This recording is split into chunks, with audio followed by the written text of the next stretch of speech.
Baik, para mahasiswa sekalian, bagaimana suara saya bisa didengar dengan baik?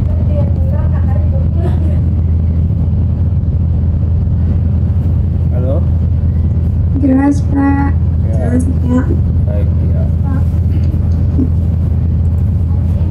Pada siang hari ini kita melanjutkan perkuliahan ke-10, terutama kita membahas tentang tema penting berkaitan dengan membangun ekologi administrasi publik dan nilai-nilai lokal. Dibagi menjadi 4 bagian penting. Di bagian A-nya adalah konsep dasar kearifan lokal, kepemimpinan lokal, nilai-nilai ekologis kepemimpinan administrasi, dan di bagian D-nya membahas tentang tipologi dan peran kepemimpinan dalam pembangunan administrasi publik. Yang pertama berkaitan dengan konsep dasar kearifan lokal. Jadi kearifan lokal itu berkaitan dengan atau sering dikonsepsikan sebagai kebijakan setempat atau local wisdom.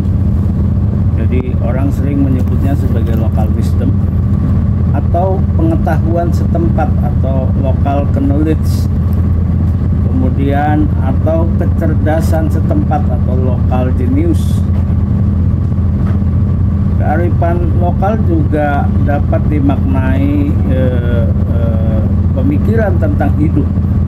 Pemikiran tersebut dilandasi oleh nalar yang jernih, budi yang baik, dan hal-hal positif. Kearifan lokal dapat diterjemahkan sebagai karya akal budi, perasaan mendalam, tabiat, bentuk perangai, dan anjuran untuk kemuliaan manusia. Penguasaan atas kearifan lokal akan mengusung jiwa mereka semakin berbudi luhur.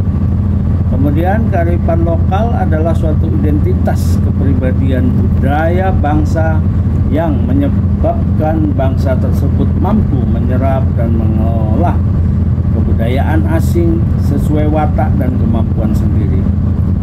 Dan yang ketiga, menurut Rahyono, kearifan lokal merupakan kecerdasan manusia yang dimiliki oleh kelompok etnis tertentu yang diperoleh melalui pengalaman masyarakat. Artinya, kearifan lokal adalah hasil pengalaman masyarakat tertentu yang belum tentu dialami oleh masyarakat yang lain. Nilai-nilai tersebut akan melekat sangat kuat pada masyarakat tertentu, dan nilai itu sudah melalui perjalanan waktu yang panjang sepanjang keberadaan masyarakat tersebut. Kemudian Al-Musyafiri, Utaya, dan Astina menyebutkan bahwa kearifan lokal memiliki peran untuk mengurangi dampak globalisasi dengan cara menanamkan nilai-nilai positif kepada remaja. Penanaman nilai tersebut didasarkan pada nilai norma serta adat istiadat yang dimiliki setiap daerah. Nah, selanjutnya, kearifan lokal merupakan suatu bentuk pengetahuan asli dalam masyarakat yang berasal dari nilai luhur budaya masyarakat setempat untuk mengatur tatanan kehidupan masyarakat. Nanti coba kita akan diskusikan bagaimana kearifan-kearifan lokal di tempat-tempat para mahasiswa sekalian. Di dalam Undang-Undang Nomor 32 Tahun 2009 Bab 1 Pasal 1 Butir 30 ditegaskan bahwa kearifan lokal adalah nilai-nilai luhur yang berlaku dalam tata kehidupan masyarakat, antara lain melindungi dan mengelola lingkungan hidup secara lestari. Ada banyak di beberapa tempat yang sedemikian rupa bagaimana kelompok-kelompok adat, kelompok-kelompok suku pedalaman memelihara lingkungan alam, lingkungan hutan sedemikian rupa, ya gitu. Seperti di Jambi itu ada suku Kubu namanya. Kemudian di pedalaman Banten itu ada suku pedalaman juga. Di tempat-tempat lain di Kalimantan misalnya ada suku Dayak. Di tempat-tempat yang khusus juga ya, ada beberapa tempat bagaimana kearifan lokal itu berlangsung. Dari pengertian kearifan lokal menurut para ahli tersebut dapat disimpulkan bahwa kearifan lokal adalah bentuk kearifan setempat. Kearifan lokal adalah pandangan hidup dan ilmu pengetahuan serta berbagai strategi kehidupan yang berwujud aktivitas yang dilakukan oleh masyarakat lokal dalam menjawab berbagai masalah dalam pemenuhan kebutuhan mereka. Jadi kira-kira begitu ya. Definisi lokal tersebut menyiratkan beberapa konsep, yaitu kearifan lokal adalah sebuah pengalaman panjang yang diendapkan sebagai petunjuk perilaku seseorang. Kearifan lokal tidak lepas dari lingkungan pemiliknya. Kearifan lokal bersifat dinamis, lentur, terbuka, dan senantiasa menyesuaikan dengan zamannya. Kearifan lokal adalah bagian dari budaya. Nah, selanjutnya ada ciri kearifan lokal. Beberapa ciri itu antara lain adalah mampu bertahan terhadap budaya luar. Nah, kalau di suku-suku pedalaman itu, kalau suku pedalaman yang di Banten, siapa yang tahu apa namanya? Di Banten ada yang berasal dari Banten, para mahasiswa sekalian? Baduy. Ya, jadi Muhammad Rizki. Ya, suku Baduy itu ada Baduy luar dan ada Baduy dalam. Nah, bagaimana mereka bertahan terhadap budaya luar? Jadi di Baduy dalam itu sama sekali tidak melakukan interaksi apapun, tidak menggunakan alat-alat telekomunikasi, televisi, radio, handphone, dan lain-lain. Tapi itu untuk Baduy dalam. Kalau di Baduy luar itu sudah berinteraksi dengan lingkungan di luarnya, bahkan anak-anaknya juga sudah mulai bersekolah, gitu-gitu ya. Nah, yang B memiliki kemampuan mengakomodasi unsur-unsur budaya luar. Jadi dia bisa diakomodasi gitu ya. Yang C mempunyai kemampuan mengintegrasikan unsur budaya luar ke dalam budaya asli. Jadi dia diintegrasikan. Ada pengaruh-pengaruh globalisasi misalnya, pengaruh-pengaruh luar, budaya-budaya luar itu bisa diintegrasikan. Kemudian mempunyai kemampuan mengendalikan, mampu memberi arah pada perkembangan budaya.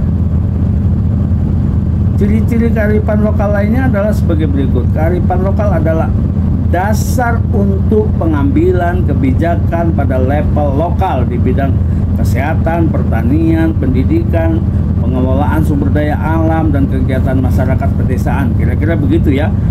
Dia sebagai kearifan lokal itu sebagai sebuah dasar untuk pengambilan kebijakan.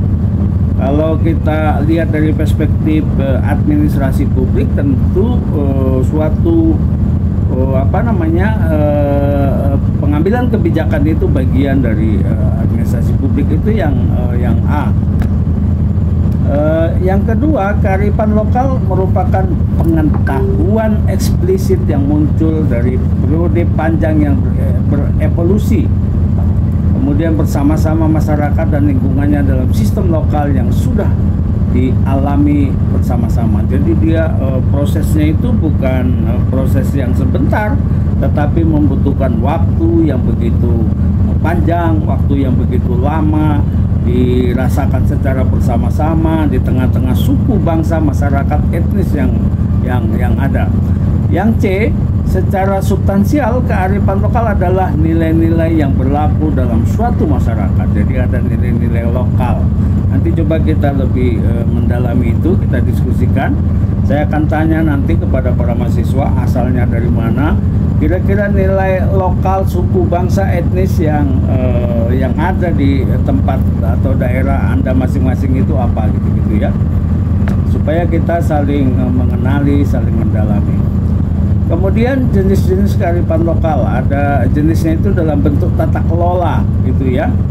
Di setiap daerah pada umumnya terdapat suatu sistem kemasyarakatan yang mengatur struktur sosial dan keterkaitan antara kelompok komunitas yang ada, seperti Daliana Tolu di Sumatera Utara, masyarakat Batak, masyarakat di Sumatera Utara sana mengenal apa yang disebut dengan Daliana Tolu. Atau kalau di Sumatera Barat itu ada istilah Tigo Tungku Sajarangan gitu ya. Adat Basandi Sarak Basandi Kitapuloh. Kemudian ada istilah Nagari gitu ya. Kemudian ada Kesultanan, kemudian ada Kasunanan di Jawa gitu ya, dan Banjar di Bali. Kemudian banyak hal yang lain, nanti coba kita satu demi satu kita akan gali dari kearifan-kearifan lokal dalam bentuk tata kelola ini yang ada di nilai yang ada di tempat Anda masing-masing. Kemudian yang B, sistem nilai. Sistem nilai merupakan tata nilai yang dikembangkan oleh suatu komunitas masyarakat tradisional yang mengatur tentang etika penilaian baik buruk serta benar atau salah. Sebagai contoh di Bali terdapat sistem nilai Trihita Karana ya, yang mengaitkan dengan nilai-nilai kehidupan masyarakat. Kemudian dalam hubungannya dengan Tuhan, alam semesta dan manusia, dan banyak hal yang kita coba bisa lihat sistem-sistem nilai itu dalam etnis, suku, bangsa di daerah-daerah kita masing-masing. Kemudian ada tata cara atau prosedur. Beberapa aturan adat di daerah memiliki ketentuan mengenai waktu yang tepat untuk bercocok tanam, sistem penanggalan tradisional, sampai kepada urusan-urusan yang berkaitan dengan melakukan pesta adat, pernikahan, kemudian ketika akan banyak sekali misalnya upacara-upacara adat yang diselenggarakan oleh suku bangsa di daerah dari Sabang sampai Merauke yang ada di Indonesia ini. Nah, yang selanjutnya adalah ketentuan khusus. Ada kawasan sensitif suci bangunan mengenai pelestarian. Banyak hal ya, misalnya ada tentang di Sumatera Barat terdapat beberapa jenis kearifan lokal yang berkaitan dengan pengelolaan hutan, tanah, dan air, seperti rimbo larangan atau hutan yang dilindungi atau dilarang, tidak boleh ditebang sembarangan. Ada sungai, ada bandar, ada di sana ada ikan gitu ya. Kemudian ada para itu ladang ya, lahan. Ada kegiatan gotong royong bersama gitu. Atau kalau di tempat lain misalnya di dalam menghadapi berbagai penanggulangan bencana misalnya ya, kearifan-kearifan lokal itu ternyata sangat memberikan dukungan. Masyarakat tradisional juga telah mengembangkan berbagai bentuk arsitektur rumah tradisional seperti rumah adat Batak, rumah gadang di Sumatera Barat, ada rumah joglo, rumah panjang, rumah toraja, dan rumah adat lainnya. Dan macam-macam ya. Anda nanti bisa cerita itu kepada kita bagaimana tentang rumah-rumah adat itu, apakah masih eksis atau tidak. Saya tidak tahu persis bagaimana itu rumah-rumah adat itu. Baru-baru ini saya ke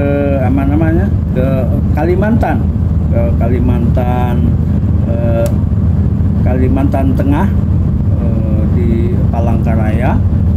Masih ada sih memang rumah-rumah adat, tetapi bukan menjadi rumah khusus bagi warga-warga ya. Sudah rumah-rumah penduduk itu sudah tidak mengikuti apa yang disebut dengan kearifan lokal itu. Di Sumatera Barat juga begitu ya. Hanya pada kegiatan-kegiatan adat ya, kegiatan-kegiatan etnis atau pesta-pesta upacara adat yang diselenggarakan di rumah-rumah adat gitu ya. Apalagi kalau di tanah Melayu gitu ya, di tempat saya di Sumatera Barat, di Sumatera Utara khususnya yang merupakan tanah Melayu gitu ya, rumah-rumah adatnya itu atau istana-istana kesultanan, istana Maimun gitu ya. Tetapi untuk masyarakatnya itu sudah rumah-rumahnya itu dalam bentuk model-model rumah yang modern, tidak lagi dalam bentuk rumah tradisional. Atau kalau kita pergi ke Jawa, baik di Jawa Tengah atau Jawa Timur, juga rumah-rumah joglo itu sudah tidak begitu banyak lagi. Sudah berubah menjadi model-model perumahan yang ala Eropa gitu-gitu ya, dan lain-lain. Nah, bagaimana bentuk kearifan lokal itu para mahasiswa sekalian?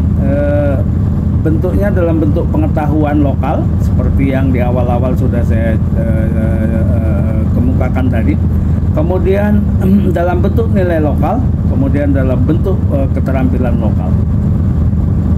Nah, kira-kira begitu ya.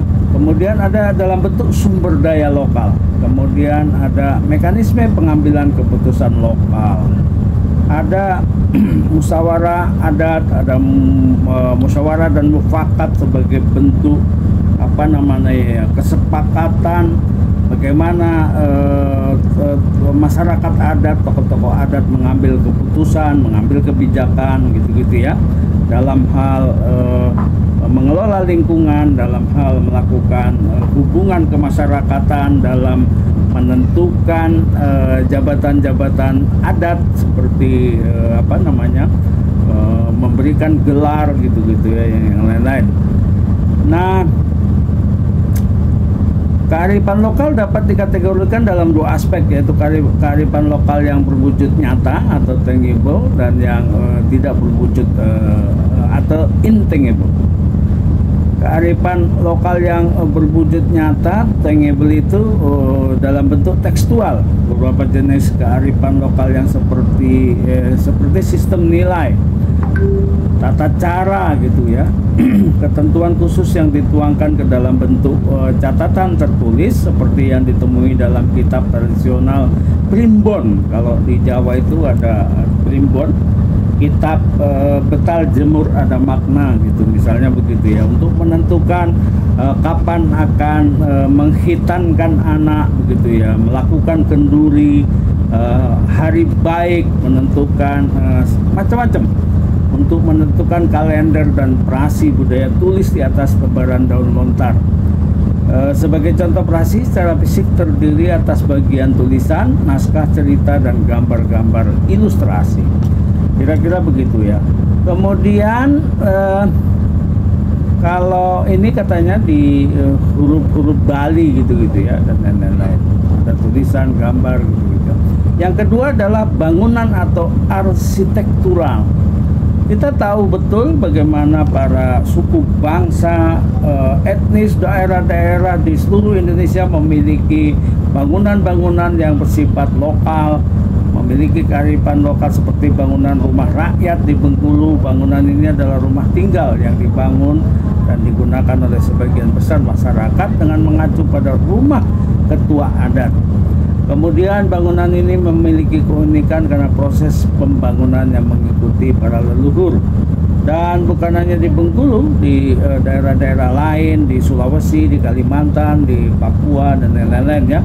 Ada rumah panjang misalnya di Kalimantan itu ya, atau ada rumah gadang, atau yang tadi seperti yang sudah saya terangkan, ada joglo kalau di Jawa ya. Kemudian ada benda cagar budaya tradisional yang bersifat karya seni gitu ya. Banyak benda cagar budaya yang merupakan salah satu bentuk kearifan lokal. Contohnya keris.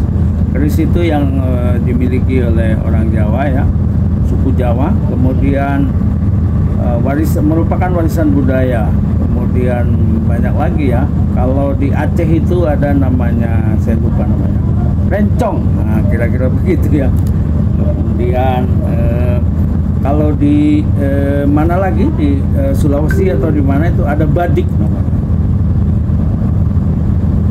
Nah, peralatan-peralatan dalam bentuk tombak yang lain-lain gitu ya. Yang itu memiliki nilai nilai seni. Ada karya seni. Kalau di Kalimantan juga ada golok, ada senjata, macam-macam gitu ya. Nah, itu para mahasiswa sekalian. Dan yang terakhir, kearifan lokal yang tidak berwujud itu, selain bentuk kearifan lokal berwujud, ada juga bentuk kearifan lokal yang tidak berwujud seperti petuah yang disampaikan secara verbal. Ada petatah petitih, ada pantun, ada macam-macam. ada kebiasaan kalau di masyarakat Melayu itu kearifan lokal yang suka berpantun gitu-gitu ya. Kemudian ada tari-tarian gitu, macam-macam lah ya. Ada ajaran-ajaran yang bersifat tradisional gitu-gitu ya. Tetapi sering juga kita temukan para mahasiswa sekalian, kearifan lokal itu dalam bentuk yang bersifat mitos gitu ya, misalnya macam-macam. Ada larangan-larangan, misalnya tidak boleh makan di pintu, anak gadis tidak boleh duduk di pintu ya. Kalau duduk di pintu tentu akan ditabrak ya, mengganggu perjalanan. Tidak boleh nyapu pada malam hari karena mungkin sudah gelap kan gitu ya. Kalau sudah senja atau maghrib tidak boleh keluar rumah gitu-gitu. Nanti katanya akan disembunyikan oleh setan atau hantu gitu-gitu ya. Yang begitu-begitu merupakan bagian dari kearifan lokal yang sifatnya itu mitos dan yang lain-lain ya. Yang selanjutnya adalah berkaitan dengan kepemimpinan lokal. Ada beberapa ini nanti Anda bisa pelajari pengertian kepemimpinan lokal. Bagaimana kepemimpinan merupakan kemampuan, proses atau peran yang mempengaruhi dan seterusnya. Kemudian esensi penting yang terdapat dalam pengertian kepemimpinan itu pertama adalah pendayagunaan pengaruh.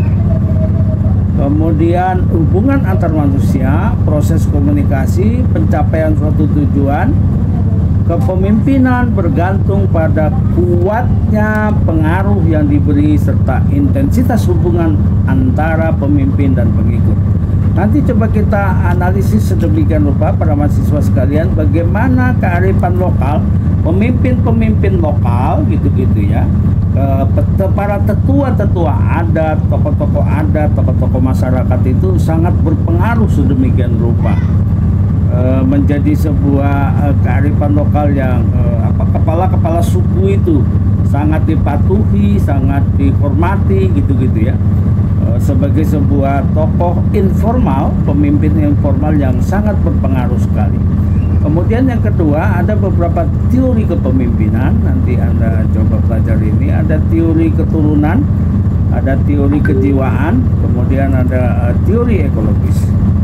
Nah, kemudian nilai-nilai etika dan gaya kepemimpinan. Ada nilai-nilai kepemimpinan itu secara teoritis, kemudian ekonomis, sosial, politis, religius, sikap bijaksana, dan kesetikawanan yang tinggi, yaitu loyalitas yang tinggi.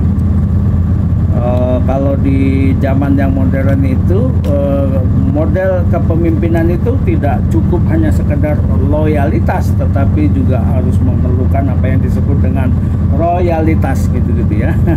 Jadi ada sedemikian rupa kekuatan finansial yang dimiliki untuk memperkuat pengaruh terhadap pengikut atau anggota yang dipimpin.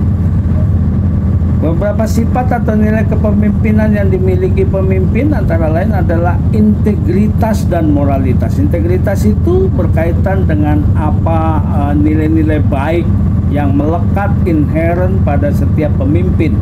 Pemimpin harus memiliki moralitas yang tinggi berdasarkan etika masyarakat, kemudian memiliki integritas dan moralitas yang kuat berdasarkan nilai-nilai keimanan, nilai agama, nilai-nilai filosofi yang dianut oleh suatu suku masyarakat bangsa. Kemudian ada nilai tanggung jawab. Tentu Anda tahu persis bagaimana tanggung jawab itu, memiliki tanggung jawab atas segala kepemimpinan yang diamanahkan, yang ditugaskan kepada dirinya.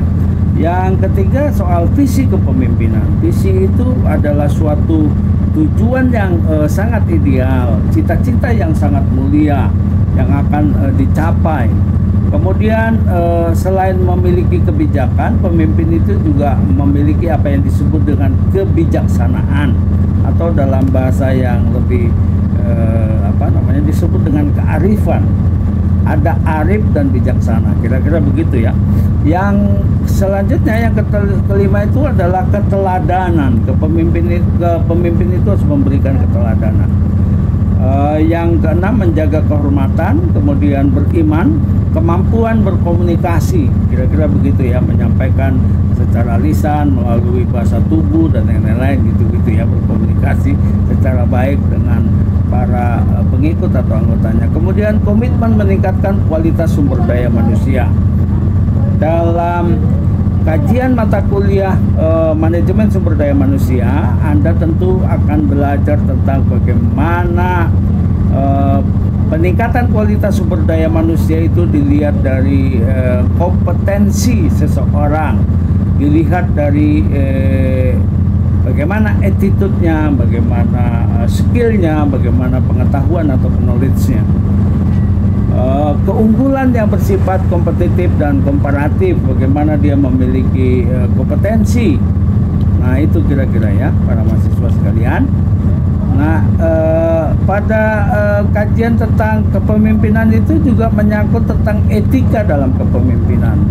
Bagaimana menjaga perasaan orang lain, bagaimana memecahkan masalah dengan rendah hati, menghindari pemaksaan kehendak tetapi menghargai pendapat orang lain, mengutamakan proses dialogis dalam memecahkan masalah, menanggapi suatu masalah dengan cepat dan sesuai dengan keahlian, kemudian menyadari kesalahan dan berusaha untuk memperbaiki atau improving value, kemudian mengedepankan sikap jujur, disiplin, dan dapat dipercaya, atau dalam bahasa agama sering disebut dengan amanah. Nah, kira-kira begitu ya. Ini ada gaya kepemimpinan. Paling tidak para mahasiswa sekalian harus mengetahui sedikitnya ada 3 model kepemimpinan atau gaya kepemimpinan. Gaya kepemimpinan demokratis, kemudian gaya kepemimpinan autokrasi, dan laissez-faire. Masih banyak lagi ya model-model gaya kepemimpinan yang bisa Anda pelajari. Nah, yang bagian C adalah nilai-nilai ekologis kepemimpinan administrasi, yaitu dimensi ekonomi politik. Dapat dilihat dari beberapa indikator-indikator bersifat sensitif dan responsif. Kemudian mampu melepaskan diri dari rutinitas. Jadi dia bukan hanya business usual gitu-gitu ya, tetapi ada terobosan-terobosan gitu-gitu ya. Mempunyai wawasan yang jauh ke depan, futuristik. Visi, seorang pemimpin harus memiliki visi ke depan, kira-kira begitu ya. Harus memiliki bersifat wawasannya harus jauh ke depan. Kemudian jeli dan cermat terhadap adanya sumber-sumber potensial, baik yang berasal dari dalam negeri maupun sumber eksternal outsourcing. Memiliki kemampuan mengkombinasikan berbagai sumber menjadi resource mix yang memiliki efek sinergi yang berproduktivitas tinggi. Kemudian memiliki kemampuan untuk memanfaatkan sumber secara optimal dan menggeser pemanfaatan sumber bagi kegiatan yang produktivitas tinggi.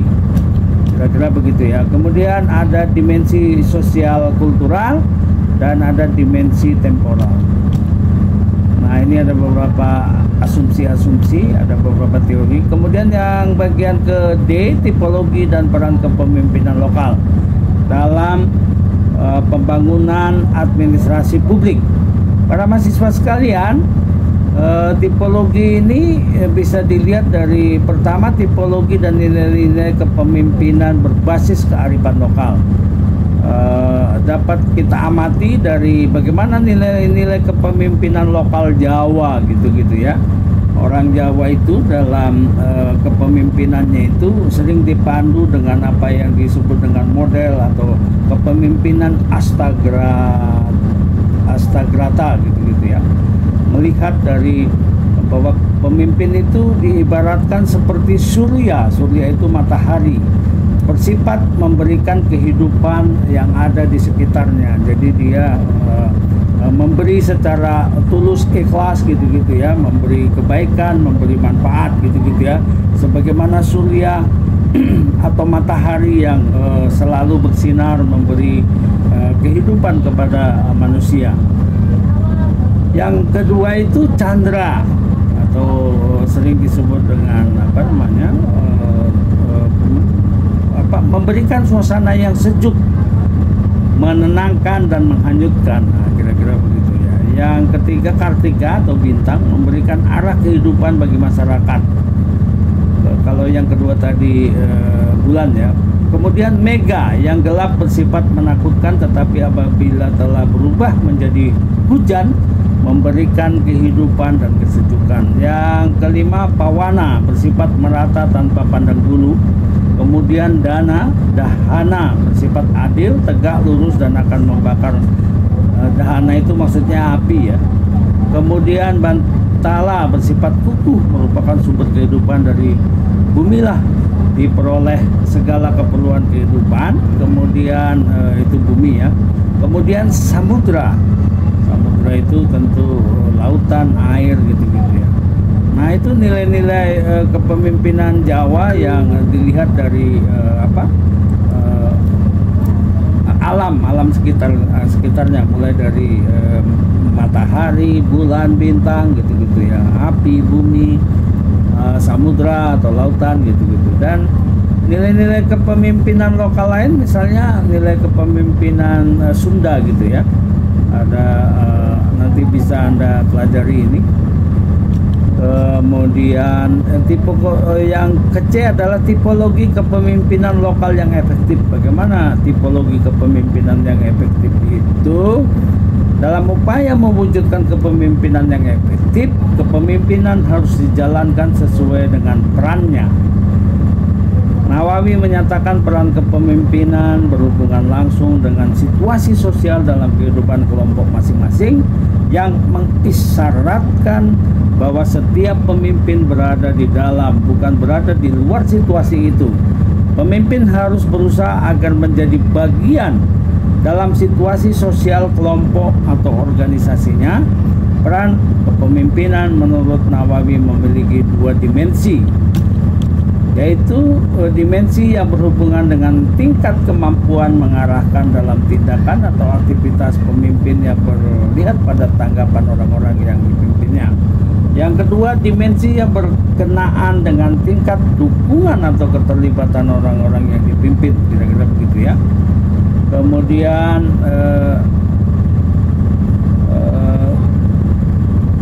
dua dimensi yang sudah kita sebutkan tadi dibedakan menjadi 5 peran pokok. Yang pertama disebut dengan instruktif. Pemimpin berperan sebagai komunikator yang menentukan isi perintah. Kalau instruktif itu tentu memberikan perintah. Kemudian yang kedua bersifat konsultatif. Konsultatif itu menggunakan peran konsultatif sebagai komunikasi dua arah, memberikan konsultasi, pengarahan gitu-gitu ya. Yang ketiga, partisipasi atau peran serta atau mengaktifkan orang-orang yang dipimpinnya, anggota-anggotanya itu bagaimana aktif, kira-kira begitu ya. Kemudian yang keempat adalah delegasi atau delegatif, memberikan pelimpahan wewenang. Delegasi atau delegatif itu memberikan melimpahkan kewenangan, bukan melimpahkan kekuasaan, tetapi melimpahkan kewenangan. Kira-kira begitu. Yang kelima merupakan peran pengendalian. Bagaimana seorang pemimpin bisa mengendalikan apapun itu situasi, bisa mengendalikan agar efektif, efisien, equitable, yang lain-lainnya. Kemudian yang kedua, peran kepemimpinan dalam pembangunan, peran kepemimpinan masyarakat, peran kepemimpinan kelompok. Di dalam peran kepemimpinan kelompok, kepemimpinan administrasi itu terdiri dari mencetuskan ide atau sebagai seorang kepala, kemudian memberi informasi sebagai seorang perencana, memberi sugesti, mengaktifkan anggota, mengawasi kegiatan, memberi semangat untuk mencapai tujuan sebagai katalisator, kemudian mewakili kelompok, memberi tanggung jawab, menciptakan rasa aman sebagai ahli dalam bidang yang dipimpinnya. Sebagai pemimpin kelompok, seorang harus berperan mendorong anggotanya. Untuk itu pemimpin perlu berperan sebagai penggerak atau aktivator, kemudian pengawas, kemudian martir sebagai daya lecut, daya hentak, kemudian daya paksa, kemudian pemberi semangat atau kegembiraan, dan yang kelima pemberi tanggung jawab kepada anggota. Nah, ini beberapa pengertian definisi. Ada 3 peran pemimpin dalam kelompok organisasi ya, nanti Anda bisa dalami lebih lanjut. Kemudian bagian C-nya adalah peran pemimpin penentu arah, wakil, komunikator, dan integrator. Ini juga nanti Anda bisa baca secara detail lengkap. Nah, yang bagian ketiga adalah hubungan kearifan lokal dengan peran kepemimpinan pembangunan publik. Ini penting para mahasiswa sekalian.